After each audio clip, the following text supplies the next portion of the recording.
Hello guys, കുറച്ച് നല്ല പഴുത്ത ലൂബിക്ക കിട്ടിയപ്പോൾ ഞാൻ വിചാരിച്ചു ലൂബിക്ക അച്ചാർ ഉണ്ടാക്കിയാലോ എന്ന്.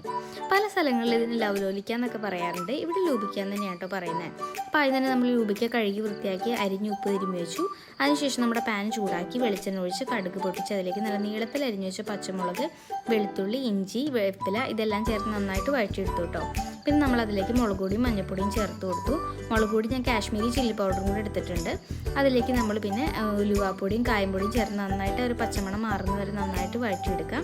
ആ വഴറ്റിയെടുത്തതിലേക്ക് നമ്മൾ ഉപ്പ് തിരുമ്മി വെച്ച് നമ്മുടെ ലൂബിക്ക ചേർത്ത് കൊടുത്ത് നന്നായിട്ട് ഇളക്കിയെടുക്കണം. അതൊന്ന് ഇളക്കിയെടുത്തതിന് ശേഷം നമുക്കതിലേക്ക് ഇച്ചിരി മധുരത്തിന് വേണ്ടിയിട്ട് ശർക്കരയും കൂടി ചേർത്ത് കൊടുക്കാം കേട്ടോ. അതെല്ലാം ചേർത്ത് നമ്മൾ ലൂബിക്ക ഇച്ചിരി വേവാറാവുമ്പോൾ നമുക്ക് അത്യാവശ്യത്തിന് ചുറുക്കയും കൂടി ചേർത്ത് നമുക്ക് വേവിക്കാൻ വയ്ക്കാം. അതും തിളച്ച് കഴിഞ്ഞ് നമ്മുടെ ലൂബിക്ക അച്ചാർ റെഡി ആയിട്ടോ. അപ്പോൾ അത്രേ ഉള്ളൂ ഗൈസ്, ബൈ ബൈ.